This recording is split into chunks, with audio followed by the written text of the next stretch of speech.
Hello, how are you? Come in. No, I'm very sorry about this. I'm still sick, but I just thought this can't go on, me not talking to you and doing the short film every Monday. Now, we are doing something special and new and exciting this week. We have 2 cameras. We have this one that I am speaking to now, which is standing all by itself. And then we have this one over here, which himself is holding, and he will be, I don't know, zooming in, zooming out, I don't know. But he wants to do it, and that's okay with me. But now I'm going back to the other one. Right. So, yeah, I've been sick for 3 weeks, and like the worst of it is over in like that the infection, the strep throat and everything has gone and all. But lads, I'm feckin' flattened. And I'm flattened in all the ways, like I'm very weepy and weak and like I keep deciding, look it, this has gone on too long, I'm going to be better. So I get up and I wash myself and I go out and I do something necessary, you know, like that needs to be done, like in a person's life. And then I come home and then the next day I'm bad again. My glands do be swollen and my throat is sore, and like even now I have a temperature. Like the cameras and things might blow up because of the great heat. You can probably see the steam coming off me. And I don't know, lads, I'm not built for modern life. I wish it was Victorian times where if you were sick, you were sent to bed and nobody said, write your column, do your short film, where's your newsletter, write your books, come and see us, mind your father on a Monday, baby Hannah is looking for you. Do you know what I mean? I mean, God, look, I would be available for baby Hannah anytime. But like, the modern world is very cruel on those of us that are not hardy, which is most of us, I think. You know, and then there are these awful people who say they've never been sick a day in their life and that there was one time that they had malaria, but they just wouldn't give in to it. They just rose every morning, showered in icy water, did a 15-mile yomp. People who use that sort of word do be very worrying. Do you know, there are those who just are hardy, and those of us who aren't, and I am unhardy. And, you know, it is actually immensely boring being sick. You know, I would prefer to be well. You know, sometimes when I'm very busy, I think, hello to this camera now, I think we'll get used to it. You know, it's all work in progress. Sometimes when I'm very busy in that, I think, Jesus, it would be lovely to be felled by some awful ailment. And I'd have to stay in bed. I just have to stay in bed and sleep and eat fruit and read nice things. But then when you're actually doing it, it's no crack at all. Like, I want to be out in the world, and you know what? I want to work. Like, I hate feeling unproductive. Like, I've not lost nearly the entire month of January to this, and it scares me rigid because I don't know. There's only a certain window of time of opportunity to write a book.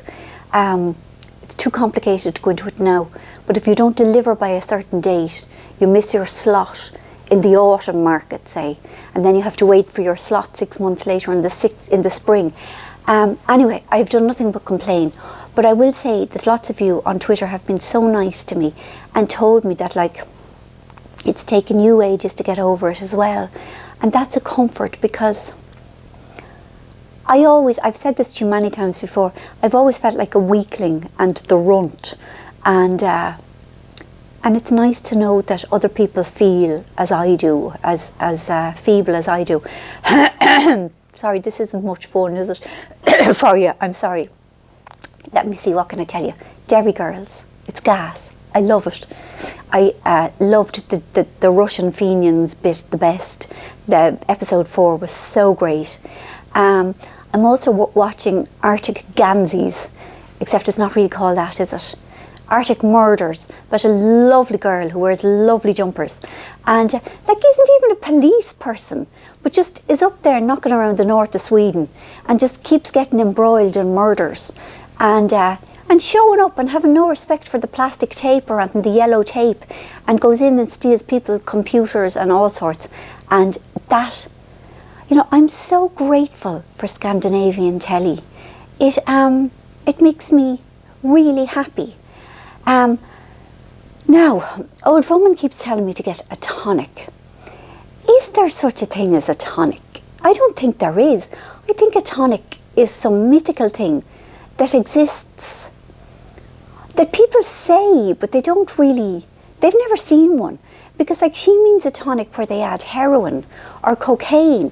Like, do you remember like apothecaries? Well, we don't remember because it was so long ago, but there'd be brown glass bottles and they'd feck in a load of heroin or cocaine to give you energy.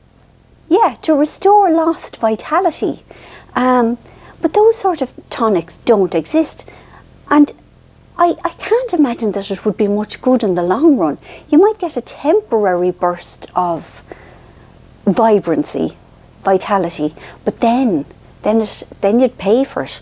And then she says Vivioptil, because Vivioptil is like this magic thing that Irish people swear by. But then you say to other people, like my sister Rita Ann, who's a naturopath, and she would be disgusted at the thought of Vivioptil, and that does nothing good. So anyway, I am taking Barocca. And then other people will go, Jesus, don't be taking Barocca, that you're only wasting your money. I don't know what to do. Anyway, I'm going to talk to you about nice books, because one of the things about being laid up is reading lots of books. So, now, do you know this Barbara Pym? You probably do.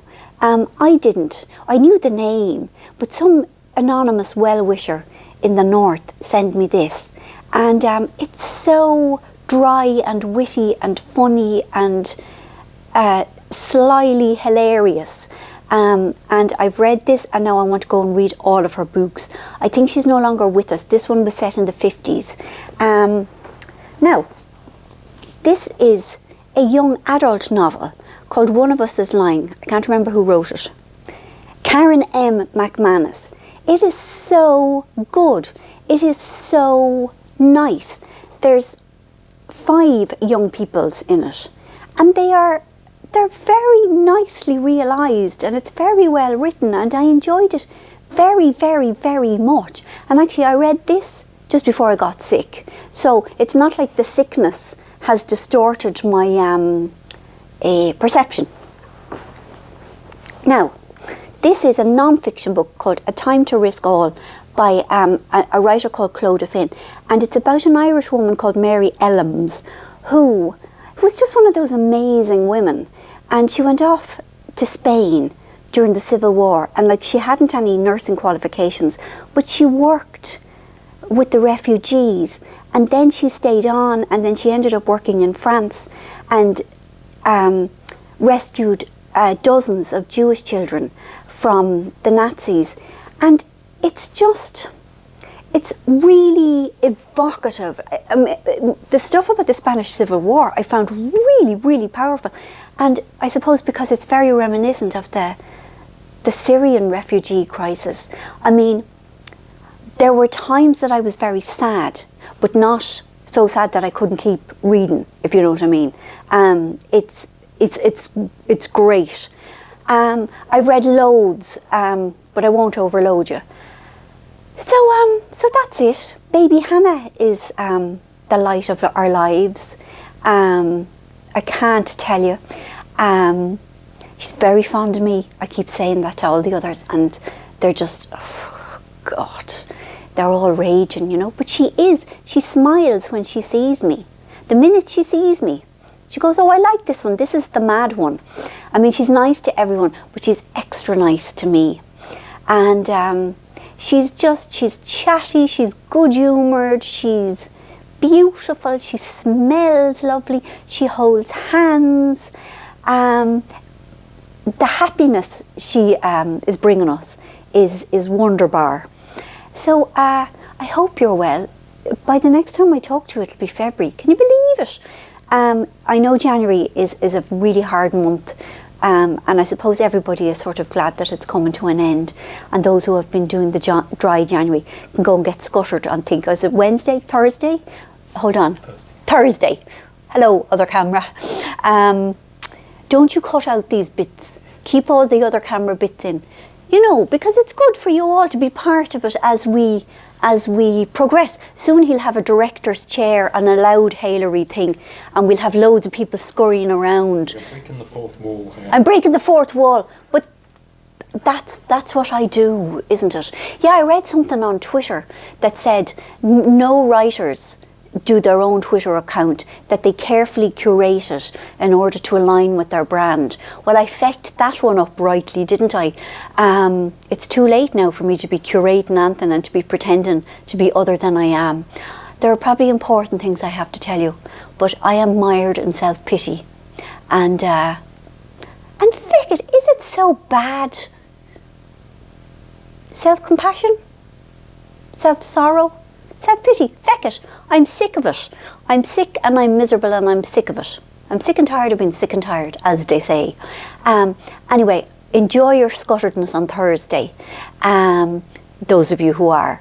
And hopefully by next Monday, I will be miles better and back scribing away diligently, like that.